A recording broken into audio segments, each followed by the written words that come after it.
Formula 1 season has just begun, so don't be surprised to witness any controversies. I know this as I witnessed Danny Riccardo make the podium in the 2014 Australian Grand Prix in person, only to be disqualified the next day because his car exceeded the fuel flow rate limit, which I'm still gritting my teeth over. Seriously, controversy in Formula 1 is more common than brushing your teeth. However, there are some races that make the news outside of sport. I'm Spencer, and this is ColourShed's 5 most controversial Formula 1 races.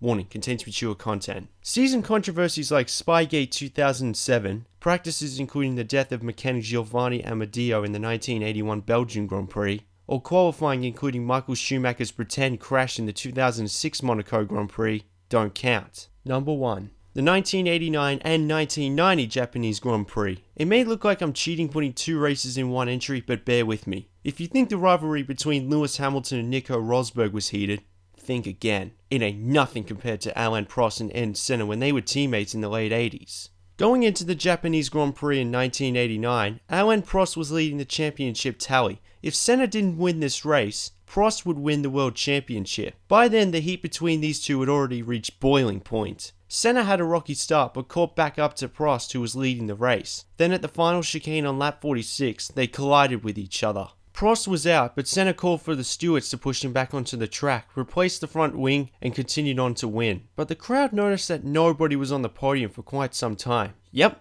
F1 politics kicked in and Senna was disqualified from the race for using the chicane escape road, therefore not completing the full race distance and out of the championship running. The next year's Japanese Grand Prix had a similar title standing with a championship deciding collision, only if Prost didn't win, then Senna would be world champion.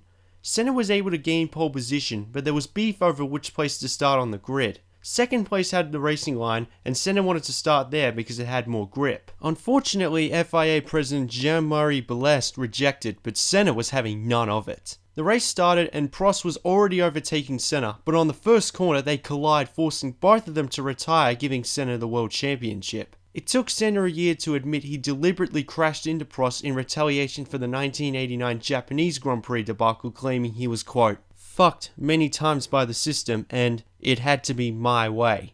These two races had rivalry, revenge, politics, life-threatening collisions, and it was in Japan. Number 2. The 1994 San Marino Grand Prix. This race is mostly infamous for not just the death of Ayrton Senna, but also Roland Ratzenberger and near death of Rubens Barrichello. I don't even need to go on. 2 deaths, 1 near death, and manslaughter charges in one race weekend say it all. This is considered one of the most disastrous and chaotic race weekends in Formula 1 history and forced the FIA to rework safety in the motorsport. There hasn't been a driver death until 2015 when Jules Bianchi died from his injuries when he crashed his car at Suzuka in 2014.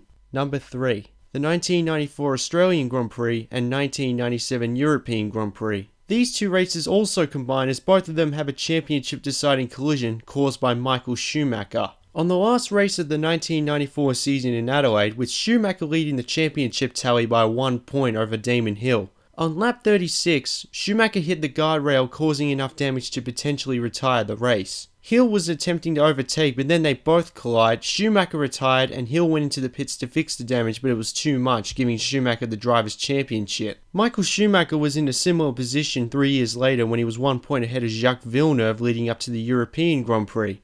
See where I'm going with this. On lap 23, Schumacher collided with Villeneuve, causing Schumacher to go to the stand, but Villeneuve only suffered minor damage and went on to finish 3rd place and win the Drivers' Championship by 3 points. Then it was by 39 points because Schumacher was disqualified from the Drivers' Championship altogether after the collision was investigated. Number 4. The 2005 United States Grand Prix. This is definitely the weirdest start in Formula 1 history. Fans were stunned when they watched all but 6 cars go into the pits to quit the race. Yep, only 6 cars were on the starting grid. I mean, what a sight.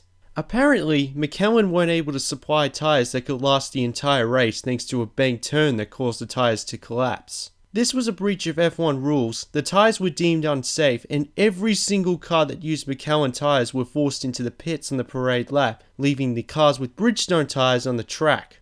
Again, what a sight. Before the incident, the relationship between Michelin and the FIA was already poor to say the least. But this was the final straw as their days of being F1 tyre suppliers came to an end after the 2006 season. Also, over 20,000 people who attended the 2005 United States Grand Prix were given complimentary tickets for next year's US Grand Prix, with a full grid.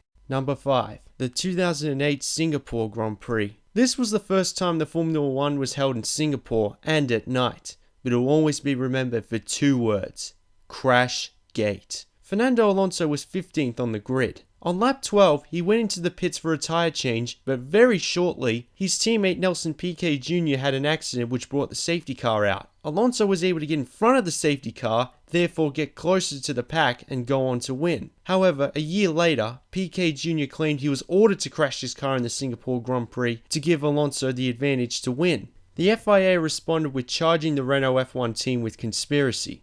Fernando Alonso kept his victory, but Renault F1 personnel Flavio Briatore was suspended indefinitely, Pat Simons was banned from Formula 1 for 5 years, and ING cancelled their sponsorship with the team. And those were the 5 most controversial races in Formula 1. Here's a quick summary of other races that just missed out on the cut. The 1976 Spanish Grand Prix, when James Hunt was initially disqualified for a wide car but reinstated on appeal and went on to win his only world championship by 1 point. The 2002 Austrian Grand Prix, when Rubens Barrichello was ordered to let Michael Schumacher win after leading the race right up to the last corner of the last lap, which led to a new rule that bans any team orders that affect race results. The 2009 Australian Grand Prix, when McLaren and Lewis Hamilton were disqualified for misleading the stewards after Jarno Trulli overtook Hamilton when the safety car was out. And the 2009 Spanish Grand Prix. Lots and lots of racism against Lewis Hamilton. I have no other comment for this. Did I miss any other races? Let me know in the comments section. Subscribe to ColourShed, and thank you so much for watching. Enjoy the F1 season, especially if you're a Mercedes fan. Ooh, controversial.